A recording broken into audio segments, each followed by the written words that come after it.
que vão acontecer no Rio de Janeiro, com a própria expansão ainda do pré-sal e de outras, o Rio de Janeiro vai se transformar. Eu não tenho dúvida que em 2020, passado esse ciclo de grandes eventos, esse ciclo econômico virtuoso do Brasil, o Brasil terá outra cara.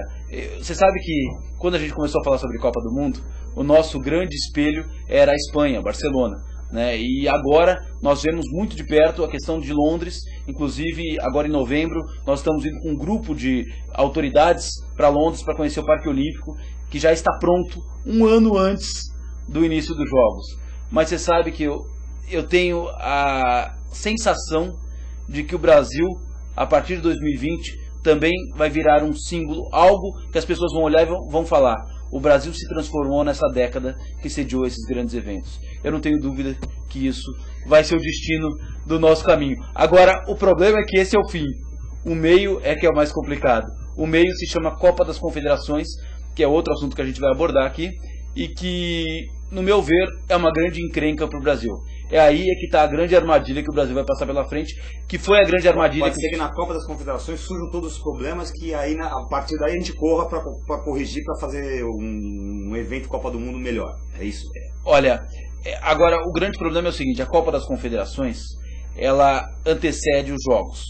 A imprensa é uma Copa totalmente diferente da Copa do Mundo, porque não é uma Copa para turista. É uma Copa para o Brasil mesmo. As 5 cidades, ou 4, que devem sediar a Copa das Confederações, elas vão ser aquilo que a gente chama no linguajar popular do boi de piranha. Por quê? Elas vão ser lançadas um ano antes, ou seja, as coisas não estarão prontas, os estádios estarão incompletos, a mobilidade urbana das cidades vai estar um caos, os aeroportos não vão dar conta, os problemas de segurança estarão à flor da pele, né? Por quê? Porque em 2014 você vai ter esquemas diferenciados. Durante a Copa do Mundo você vai ter feriado, você vai ter férias escolares, você vai ter uma operação especial de tráfego. O pessoal fala muito que mobilidade urbana é o grande dificuldade da Copa do Mundo. Isso é balela, Gilberto. É uma dificuldade para o Brasil. Você não anda mais nessas cidades todas que eu citei do Nordeste, no Sul, no Centro-Oeste. Você não anda mais nas grandes cidades. O trânsito está caótico, como é São Paulo já e Rio de Janeiro, né? É um trânsito infernal. Mas para a Copa do Mundo, isso está resolvido. O grande problema que as pessoas não se atentam é o seguinte: é a mobilidade regional. Por quê? O turista, ele vai chegar em Porto Alegre, ele vai precisar ir até o Rio de Janeiro em 3 dias. No jogo da seleção da Alemanha, por exemplo, que vai ser em Porto Alegre um dia e 3 dias depois vai ser no Rio de Janeiro. E depois vai ser em Manaus, pelo amor de Deus. Pois é. Agora, como que essa pessoa vai... Primeiro que você não vai ter voos suficientes. A gente já sabe que os aeroportos, mesmo com os puxadinhos, mesmo com o RDC, mesmo com tudo isso, não vai funcionar. O gargalo estarão nos aeroportos. Então, esse turista, ele vai precisar se deslocar. Então, ele vai tentar ônibus. Como é que estão as nossas rodoviárias? Ele vai tentar... É a distância também, né? Exatamente. Porto Alegre e Rio de Janeiro é uma distância... Pois é, eu estou pegando sul-sudeste, eu não estou ligando sul com nordeste com norte, né? Eu estou tentando usar um exemplo ainda bem conservador. Então, essa pessoa vai pegar um carro, vai alugar um carro, vai pegar a estrada. Qual a condição das estradas que a gente tem no Brasil, né? Elas estão melhores hoje, mas quem que fala sobre isso? Você já viu alguma notícia sobre recapeamento, sobre duplicação? Nada disso você ouve. Você ouve muito falar das obras de mobilidade urbana, onde está inserido o maior orçamento da Copa de 2014, que é essencial para as cidades. Mas esse deslocamento regional, infelizmente, parece que está esquecido, e esse pode ser um gargalo e muito grande. Na Copa das Confederações, as cidades que sediarão esse evento, a gente já diz isso hoje aqui, serão possivelmente grandes vidraças para o mundo. Veja bem, Gilberto, a África do Sul, isso foi um sul-africano que participou da coordenação que nos passou essa informação. Ela perdeu mais de 200 mil turistas por conta das matérias negativas que foram publicadas durante a Copa das Confederações. É um problema. Porque se falou de toque de recolher, se falou de insegurança, se falou de problemas de mobilidade, se falou de problemas... E no fim, durante a Copa da África, qual foi a imagem passada? Quando nós estivemos aqui, foi antes da Copa da África, né, 2009. Né? Não sabia como é que seria essa Copa da África. A grande discussão era justamente essa. Depois da Copa da África, muita gente falou: puxa, os aeroportos de lá realmente eram bacanas. Imagina aquele estádio Soccer City da final da Copa, baita estádio, né? Porque a imagem durante a Copa é outra. Na Copa das Confederações está o grande problema, está o grande desafio que a gente deve tentar reduzir esse impacto, porque isso vai impactar diretamente o número de turistas que vão visitar o Brasil em 2014. Ok, nós estamos entrevistando aqui o Rodrigo Prada, jornalista, diretor de marketing do Portal Copa 2014. Eu vou pedir para o Caetano chamar aqui a participação de vocês, internautas que estão nos assistindo. E antes disso eu vou pedir então para você também, já que você participa aqui no nosso chat, para você também participar dando a sua opinião na nossa enquete da semana. Acesse aí no seu computador www.urbansystems.com.br e a gente quer saber a sua opinião na nossa enquete. A gente está perguntando aqui: o Brasil vai aprontar as obras necessárias para a Copa de 2014 a tempo? A gente tem sim sós fundamentais, sim ou não? Tá aí a enquete da semana na tela. Entra lá, participa com a tua opinião. Mais aqui no finalzinho do programa a gente vai consultar aqui online o resultado da enquete. A gente vai comentar com o Rodrigo a opinião de vocês. Caetano, faça aí umas perguntinhas dos internautas. Olha só, Gilberto, tem bastante comentário, bastante pergunta. É um assunto que o pessoal fica bastante instigado para conversar. Nos outros programas foi assim também. Inclusive, quando o Rodrigo veio aqui em 2009, eu lembro que o Rodrigo trouxe algumas fotos que visitou a África do Sul, né? E tem um comentário aqui do Paulistano que ele cita o exemplo da África do Sul. Eu acho que, de repente, o Rodrigo pode fazer algum comentário em cima dessa frase aqui do Paulistano. Ele disse aqui: uma Copa do Mundo só é útil para países desenvolvidos, com suas contas em dia, e o que é de longe o caso do Brasil, porque traz empregos temporários em troca de muito dinheiro público gasto. Depois sobram estádios maravilhosos e escolas públicas degradadas. É só olhar o exemplo da África do Sul. Isso que ele está dizendo sobre a África do Sul é uma realidade, Rodrigo? Olha, é uma realidade em partes, Caetano. O Paulistano, a Copa do Mundo é uma grande oportunidade. Ainda ontem eu recebi um relatório produzido pela Visa, cartões de crédito, e só para você ter uma ideia, na África do Sul, o consumo de produtos, hotéis, restaurantes realizados durante os meses de junho e julho de 2010 na África do Sul cresceu em 56% o consumo de público de consumo internacional, ou seja, pessoas, turistas que chegaram na África, gastaram com seu cartão Visa na África do Sul, ou seja, cresceu 56%. Esse crescimento continua agora em 2011, então é um crescimento que é perene. Quando eu ouço sempre esse diálogo: puxa, com esse dinheiro que está se gastando na Copa, se poderiam fazer escolas, hospitais. Gente, o Brasil tem mais de 500 anos, né? Quantas escolas foram feitas? Esse problema sempre existiu e sempre vai existir. Não é a Copa do Mundo que vai fazer com que esses problemas passem a existir com maior quantidade ou não. E o Brasil é o país do futebol. Nada mais justo. Quando a gente veio aqui em 2009, eu apresentei o estudo dos estádios brasileiros. O país do futebol tinha estádios altamente degradados, numa situação ridícula, né?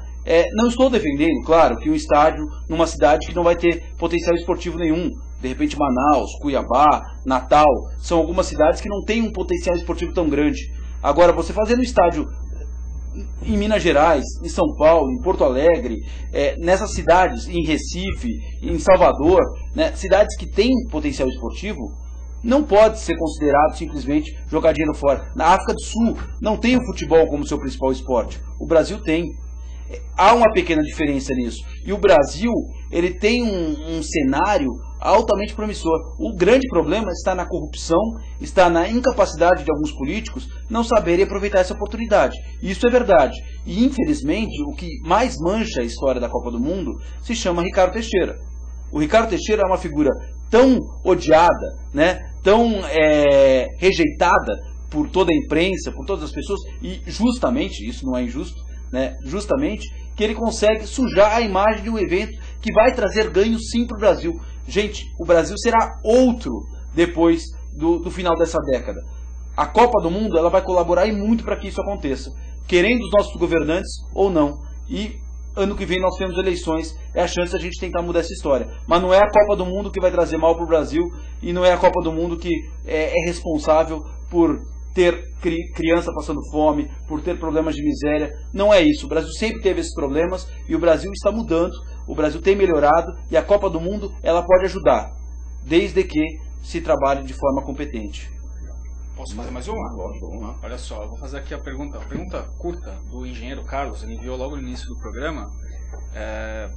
Eu sei que o Gilberto vai entrar nesse assunto, a questão de Itaquerão, e o engenheiro Carlos pergunta aqui. Primeiro ele afirma: Itaquera é um lugar muito feio, isso não prejudica a imagem do Brasil? Olha, é uma coisa bastante curiosa mesmo, né? Eu lembro que... Por favor, isente do fato de você ser corintiano. Não, mas você sabe que é curioso isso, porque as pessoas falam o seguinte: puxa, a cidade está cheia de mendigos, como é que... Outro dia eu ouvi isso de um taxista. Como é que a gente vai fazer com esse monte de mendigo na rua, né? O governo precisa fazer alguma coisa com isso. Não adianta jogar sujeira para debaixo do tapete. A cara do Brasil é essa. Esse é um problema que a gente tem que resolver de outra forma, é um problema social. Não é um problema, não são as pessoas que estão, né, nas ruas, não é a imagem de Itaquera. É um lugar que nós até discutimos num evento aqui também que fizemos junto do portal com a debate que nós fizemos, um debate que foi especial, né? super interessante, na época que Itaquera ainda não estava definido, né? E uma das conclusões daquele encontro dos especialistas em urbanismo foi justamente de que era preciso encontrar uma área em São Paulo em que você pudesse trazer crescimento, pudesse trazer desenvolvimento urbano. O que a gente espera é o seguinte: que a Zona Leste, como legado, melhore depois da Copa do Mundo. Se vai mudar, aí depende muito do nosso prefeito, do nosso governador e das nossas autoridades. Municipal, etc. Tal. Essa visão tua é muito interessante, porque realmente é uma oportunidade, inclusive, que Itaquera se desenvolva e passe a ganhar uma nova vida, uma nova valorização, uma nova qualidade de vida, porque hoje praticamente é um bairro dormitório, né, digamos assim, porque as pessoas que moram lá, elas praticamente dormem lá, pegam metrô, ônibus, vêm trabalhar no centro, na zona sul, na zona oeste, etc. Eu vou até dar um exemplo, Gilberto. Londres, ele está realizando a sua obra do Complexo Olímpico na área mais degradada da cidade. Era uma área onde você tinha dejetos da Revolução Industrial. Era uma área que tinha um solo contaminado. O rio, tem algumas imagens que a gente tem que mostram como era essa região e como ela já ficou com esse trabalho urbano que foi realizado. Trabalho de recuperação, né? A gente até falou da quantidade de linhas de metrô, da quantidade... Aquela região hoje já é outra. Londres já colhe o legado da revitalização justamente da zona leste da cidade. O que São Paulo poderia fazer é justamente isso: revitalizar a zona leste da sua cidade, que hoje é uma área pobre, é uma área carente, que necessita de investimentos desse porte, né, que necessita de investimentos do poder público. É uma área extremamente populosa, né? E que se você fizer investimentos ali, certamente você vai ter retorno e certamente aquela região melhora. Agora vamos falar então de Itaquerão, já que a gente está com o Itaquerão aqui no estúdio. Por que Itaquerão vai abrir a Copa de 2014? Como é que está essa disputa entre Brasília e São Paulo? Conta um pouquinho dessa história aqui, os bastidores. Você, de novo, observador privilegiado da história. Eu vou fazer uma confissão aqui que eu nunca fiz. Eu torço, a minha torcida é para que a abertura seja em Brasília. Por quê? Brasília é a capital do país. Brasília, você tem uma condição de transporte, de chegada das autoridades que estarão aqui para abertura fantástica, e o principal é a chance do Brasil mostrar para o mundo que a capital do Brasil não é Buenos Aires. A capital é Brasília. Brasília é uma cidade em que você tem turistas do mundo inteiro que querem conhecer, né? Porque é uma cidade totalmente planejada. Poucas são as cidades planejadas como Brasília foi. É claro que o seu entorno tem uma série de problemas. Mas é um monumento arquitetônico. É um monumento arquitetônico maravilhoso, fantástico. É uma